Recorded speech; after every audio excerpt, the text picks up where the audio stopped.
The artist recreates the world. Welcome to The Artist Recreates the World.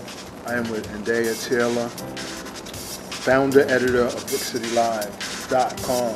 Yes. Thank you so much for coming by. A lot of people don't know that you have inspired me to do my work in Newark. How did you do that? The next door press conference, and you stood up, and it was like, "Who are you?" And you were like, "I'm Andaiye Taylor from Brick City Live," and I was like, "Wow!" But really, that was really heartfelt because I saw you standing up for your passion and what you believed in. What was that? 2014, 2015? Next door, that was probably around 2015. The site was like a year old. How you doing? You know what? So I remember that. And you do? Yeah, I do. Yeah, it was in the City Hall Rotunda. Yes, that's right. So here's the thing. So when I started, do you know why I started the site? No. You know the origin story? No. So I went to journalism school. I had a master's in journalism, and while I was in journalism school, I did most of my stories from work, right? And I was reporting on like a lot of the people who are doing their thing now.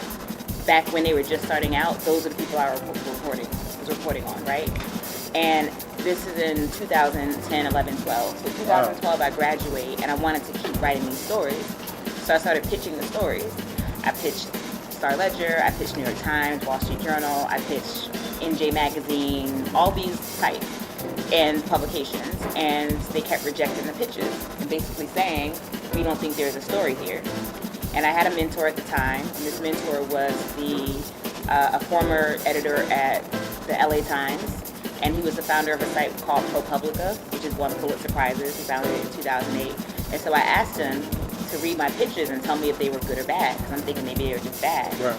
And he said, no, these pitches are good, but the people that you're pitching probably, these types of stories are not their editorial priority. And so I said, okay, fine, I'm going to start my own site. Like, I'm not going to beg anybody to publish my shit. I'm going to publish myself. So that was really the genesis of the site. It was basically, I wanted to create a platform to publish stories that no one else would publish for myself, because I'll ask, but I'm not going to beg.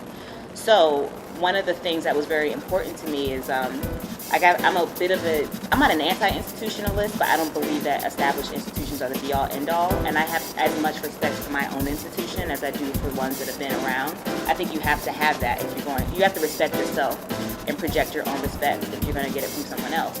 And so I remember that press conference, and I remember the press secretary at the time, how incredulous she was when I stood up. She's like, basically like, who the hell are you? Right, you know? Right. And so I stood up and said, I am Andaiye Taylor, and I'm from Brick City Live, as if I was from the New York Times, because I had created, in my mind, was my own New York Times. And that's actually I actually remember how I felt at that moment. Like, I felt like I was going out on a limb a little bit, but it also was a necessity for me to do that. And I think I won that person's respect. I still am in touch with that person sometimes. And that person, treats me with some regard now. That person wasn't terrible then. I just think she was like, who the hell are you? So I had to let the person know. So, I'm about to cry because, that's what I felt.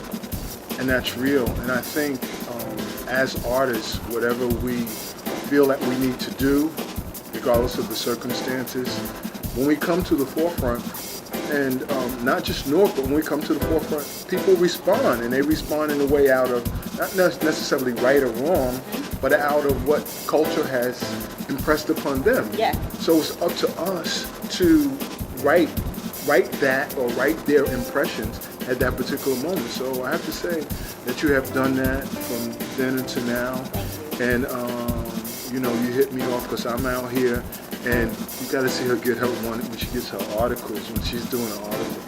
But see, I messed up now. All right, so do you have anything else to say? Oh, tell us where we can find you. I said BrickCityLive.com. BrickCityLive.com. And just tell them about what's on the digital magazine. So we cover Newark, and the stories are mostly lifestyle stories. So profiles of people, places, trends, The way I like to think about it is you have some stories you can do because there's a person and you can go talk to that person and see what they're about. Or there's a place and people can put it on a calendar and you can show up to that place and do a story. So there are those types of stories.